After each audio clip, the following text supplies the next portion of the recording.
Hello student, आज हम कक्षा 11वीं का पाठ 5 का दूसरा पाठ बाल लीला पढ़ने वाले हैं, जिसके कवि संत श्री सूरदास जी हैं।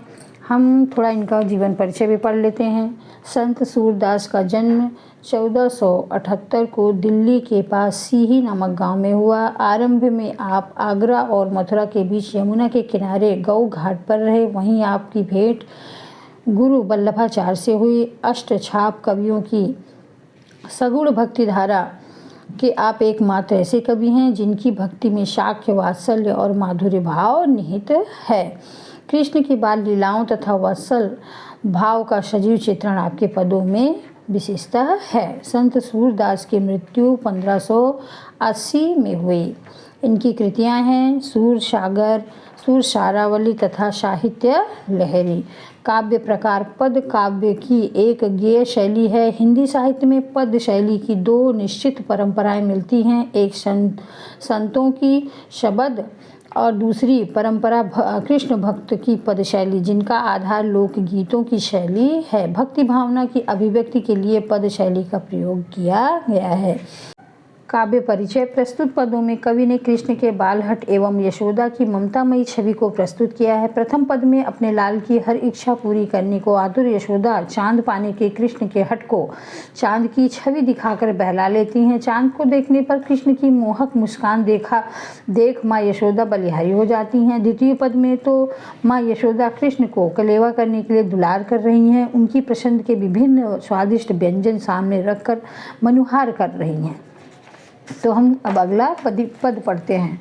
बार बार जसुमत सुत बोधत आउ चंद तोहि लाल बुलावे, मधुमेवा पकवान मिठाई आपुन खाई हैं तो ही खवावे। तो इसमें ये माँ यशोदा कवि मतलब सूरदास जी कहते हैं कि माँ यशोदा कृष्ण को बार बार बुला रही हैं दुलार करते हुए। जसुमत सुत बोधत, यशोदा मतलब सुत मतलब बालक, बेटा, बोधत मतलब समझाना, समझा रही हैं। आओ चंद तो ही लाल बुलाए, मतलब कृष्ण चांद के लिए मतलब नाराज हुए कि उन्हें चांद चाहिए, तो इसलिए यशोदा माँ उनको बार बार मतलब दुलारते हुए बोल रही। आओ चंद तो ही लाल बुलावत, मतलब चंदा मामा आ जाइए, तुम्हें लाल मतलब मेरा बालक मेरा लल्ला बुला रहा है।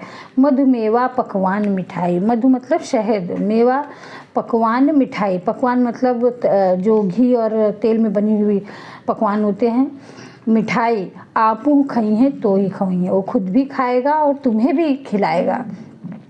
माँ यशोदा बार बार मतलब चांद से ये पुकार कर रही हैं कि हे चंदा मामा तुम आ जाओ, तुम्हें मेरा लाल बुला रहा है, तुम यहाँ आ जाओ। मेरा लाल शहद तरह तरह के मेवे पकवान और मिठाइयाँ खुद भी खाएगा और तुम्हें भी खिलाएगा।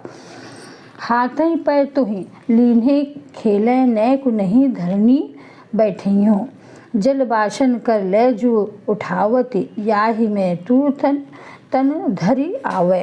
मतलब सूरदास जी कहते हैं कि हाथ ही पैर तो ही लीन्हे खेलें, मतलब अपने हाथ पे तुम्हें लेके खेलेगा। नए को नहीं धरनी बैठी हैं, मतलब बिल्कुल भी तुम्हें ज़मीन पे नहीं बैठाएगा, वो अपने हाथ में रख के खेलेगा। जल बाशन कर ले जो उठावत, जल बाशन मतलब बर्तन, कर ले जो उठावत मतलब जल से भरा हुआ पात्र, बर्तन, थाली उठाती हैं। या ही मैं तू तन धरी आओ, हे चंदा मामा इसमें तुम शरीर रख के मेरे इस थाली में आ जाओ। क्यों? क्योंकि मेरा लाल तुम्हें बुला रहा है, तुम्हें शहद मेवे मिठाई आदि पकवान सब खाएगा और तुम्हें भी खिलाएगा। ऐसा वो मतलब संबोधित कर रही हैं, कृष्ण को बता रही हैं कि मैं मतलब तुम्हारे लिए चंदा मामा को इस पानी में आने के लिए बुला रही हूँ। चलपुट आन धरनी पर राख्यो, गही आन्यो वह चंद दिखइयो। सूरदास प्रभु हंस मुस्काने, बार बार दो कर नाव। जलपुट मतलब जल से भरा हुआ जो बर्तन है। आनी धरनी पर राखो, और धरती पर जो मतलब थाली से जल भरी हुई थाली है उसे धरती पर रखती हैं। और गही आन्यो वह चंद दिखाओ, और बार बार बोलती हैं देखो चंदा मामा मेरी थाली में आ गए। आन्यो मतलब बुलाया, चंदा मामा दिखाओ, किसको दिखा रही हैं? कृष्ण को दिखा रही हैं। सूरदास प्रभु हंस मुस्काने, बार बार दो कर नावे। सूरदास जी बोलते हैं कि कृष्ण ये सब देख के जब देखते हैं कि थाली में चंदा मामा आ गए हैं तो खुश हो जाते हैं और मुस्काने लगते हैं और बार बार दो कर नावे, और बार बार दोनों हाथों को दो कर नावे, कर मतलब हाथ, दोनों हाथों को उस पानी में डाल के खेलने लगते हैं। उठिए श्याम कलेऊ कीजिए। अब यहाँ सूरदास जी वहाँ तो कृष्ण के मतलब खेलने के लिए चंदा मामा को बुला रही थी, दूसरे पद में उन्होंने बताया है उन्हें मतलब नाश्ता कराना चाहती। कलेऊ मतलब नाश्ता होता है। उठिए श्याम कलेऊ कीजिए। श्याम कृष्ण का मतलब एक नाम है, उनका जो है रंग श्यामल वर्ण का था, मतलब श्यामले थे इसलिए उनको श्याम भी कहा जाता था, तो वो उनके नाम से उन्हें उठा रही हैं। उठिए श्याम कलेऊ कीजिए मतलब सुबह का नाश्ता कीजिए। मन मोहन मुख निरखत जीजय। कृष्ण का मन जो है एकदम मोहने वाला था। जो माँ यशोदा थी उनका मुख देखकर उन्हें कुछ दूसरी चीज़ें नहीं सूझती थी, तो उनका नाम मनमोहन भी रखी थी क्योंकि उनके मन को मोह लेते थे। मुख निरखत, निरखत मतलब निहारते हुए। जीजय मैं तुम्हारा मुख देखकर ही, निहार कर ही जिंदा हूँ, जीती हूँ। खारिक, खारिक दाख खोपरा खीरा। खारिक छुहारे को मतलब खारिक एक छुहारा है, दाख खोपरा खीरा। दाख मतलब किशमिश और खोपरा खीरा, केला आम ऊख रस सीरा। केला और आम, ऊख रस मतलब गन्ने का रस। श्रीफल। उठिए श्याम कलेऊ कीजिए, मनमोहन मुख निरखत जीजे। खारिक दाख खोपरा खीरा, केरा आम ऊख रस फीरा। मतलब ये सुबह का जलपान कर लीजिए। इसमें क्या क्या है, मैं तुम्हारे लिए छुहारा, किशमिश, गरी, खीरा, केला, आम, गन्ने का रस और सीरा लेके आई हूँ, जो तुम्हें अच्छा लगे वो खा लीजिए। श्रीफल मधुर चिरौंजी आनी, सफरी चूरा अरुण खुबानी। श्रीफल मतलब नारियल। वो कृष्ण को और क्या बताती हैं कि मैं और क्या क्या लाई हूँ। नारियल लाई हूँ, चिरौंजी मतलब नारियल का पानी, मीठा मीठा चिरौंजी ले आई हूँ, साथ में अमरूद है और अमरूद है, मिठाइयाँ हैं, जर्दालू है।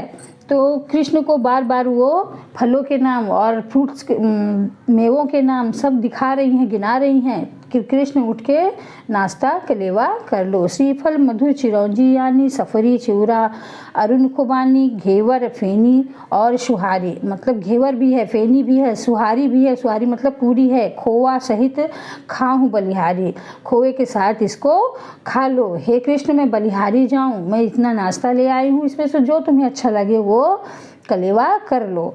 रच पिराक लड्डू दधियानो, तुमको भावत पूरी संधानो। रच पिराक मतलब गुजिया, लड्डू दधियानो मतलब आनो मतलब लेके आई हूँ, तुमको भावत पूरी संधानो तुमको जो मतलब पूरी संधानो, संधानो मतलब अचार, पूरी मतलब पूरी होता है। तो ये जो है ब्रज की भाषा है इसलिए थोड़ा अलग है, इसको थोड़ा ध्यान देना पड़ेगा। तुमको भावत पूरी संधानो, रच पिराक लड्डू दधियानो, तुमको भावत पूरी संधानो। तो मतलब मैं गुजिया, लड्डू, दधी सब लेके आई हूँ और साथ में क्या है तुम, लेकिन तुम्हें क्या भाता है, पूरी और अचार। तब तमोल एक तांबुल मतलब फल का नाम है। रच तुमको तुम ही खवाओ, सूरदास पन वारो पाओ। बेटा मैं तुम्हारे लिए गुजिया, लड्डू, दही बना कर ले आई हूँ, तुम्हें पूरी और अचार बहुत पसंद है, वह ले आई हूँ, खा लो मेरे लाल। माता यशोदा कहती हैं तुम कलेवा कर लो। इसके बाद पान लगाकर भी सूरदास पनवारो पाओ, पनवारो मतलब पान, पनवारो पाओ और पान भी ले आई हूँ जो सूरदास को भी मतलब नाश्ते में मिलेगा। पान खिलाई में वो भी सूरदास भी नाश्ता करेंगे।